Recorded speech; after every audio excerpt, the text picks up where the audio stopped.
1600 के दशक में डच ईस्ट इंडिया कंपनी ने दुनिया भर में सोना, चीनी मिट्टी के बर्तन, मसाले और रेशमी कपड़े के व्यापार के लिए सैकड़ों जहाजों को नियुक्त किया था।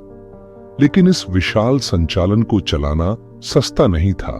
अपनी महंगी यात्राओं को वित्त पोषित करने के लिए कंपनी ने निजी नागरिकों की मदद ली, ऐसे व्यक्ति जो यात्रा में निवेश करके बदले में जहाज के लाभ में हिस्सा पा सकते थे।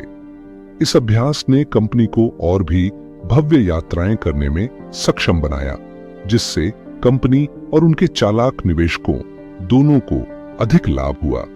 कॉफी हाउसों और बंदरगाहों पर इन शेयरों को बेचते हुए डच ईस्ट इंडिया कंपनी ने अनजाने में दुनिया का पहला शेयर बाजार, स्टॉक मार्केट बना दिया।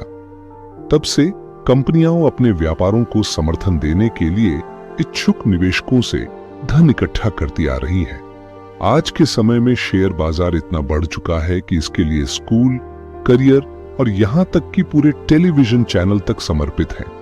लेकिन आज का आधुनिक शेयर बाजार उस मूल रूप से कहीं अधिक जटिल है। तो आज कंपनियां और निवेशक इस बाजार का उपयोग कैसे करते हैं? कल्पना कीजिए कि एक नई कॉफी कंपनी बाजार में कदम रखने का फैसला करती है। सबसे पहले कंपनी बड़े निवेशकों को अपने बारे में बताती है। अगर उन निवेशकों को लगता है कि कंपनी का विचार अच्छा है, तो उन्हें सबसे पहले निवेश करने का मौका मिलता है। ये निवेशक फिर कंपनी के प्रारंभिक सार्वजनिक प्रस्ताव, इनिशियल पब्लिक ऑफर के लिए तैयार हो जाते हैं।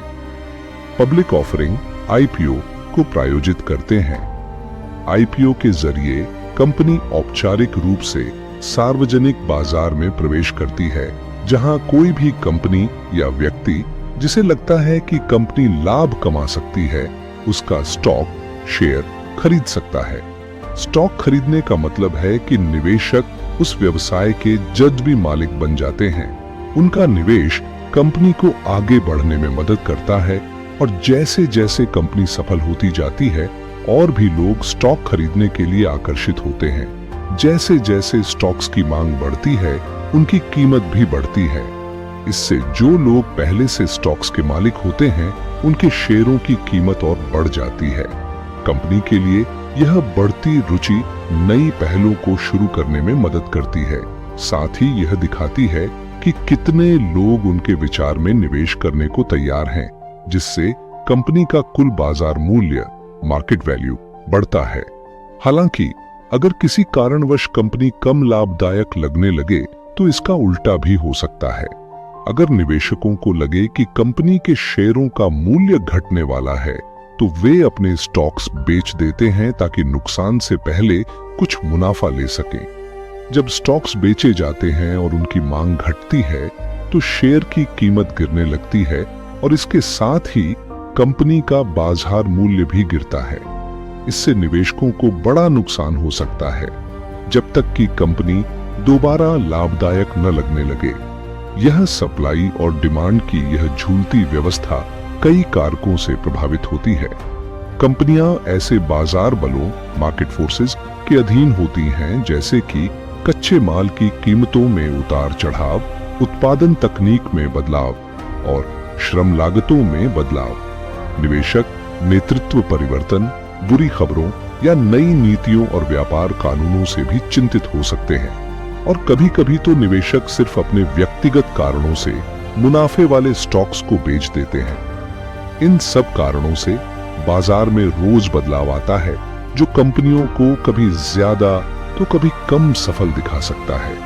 और शेयर बाजार में अगर कोई कंपनी कमजोर दिखती है, तो लोग उससे दूरी बनाने लगते हैं, जिससे उसकी असल कीमत भी गिरने लगती है। बाजार में लोगों का विश्वास ही वह तत्व है जो आर्थिक बूम से लेकर वित्तीय संकट तक ला सकता है।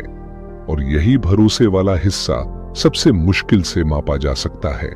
इसलिए ज्यादातर पेशेवर लोग जल्दी मुनाफा कमाने की बजाय दीर्घकालिक निवेश, लॉन्ग टर्म इन्वेस्टिंग को बेहतर मानते हैं। हालांकि विशेषज्ञ लगातार ऐसे उपकरण बना रहे हैं जो उन्हें इस अस्थिर प्रणाली में सफलता पाने में मदद कर सके। लेकिन शेयर बाजार केवल अमीरों और शक्तिशाली लोगों के लिए नहीं है। इंटरनेट के आगमन से अब आम निवेशक भी उन्हीं तरीकों से शेयर खरीद सकते हैं जैसे बड़े निवेशक करते हैं। और जैसे जैसे लोग इस जटिल प्रणाली को समझना शुरू करते हैं, वे भी स्टॉक्स में निवेश कर सकते हैं, उन कंपनियों का समर्थन कर सकते हैं जिन पर वे विश्वास करते हैं और अपने आर्थिक लक्ष्यों की दिशा में बढ़ सकते हैं। पहला कदम है निवेश की शुरुआत करना। तो ये है स्टॉक मार्केट का संक्षिप्त ज्ञान।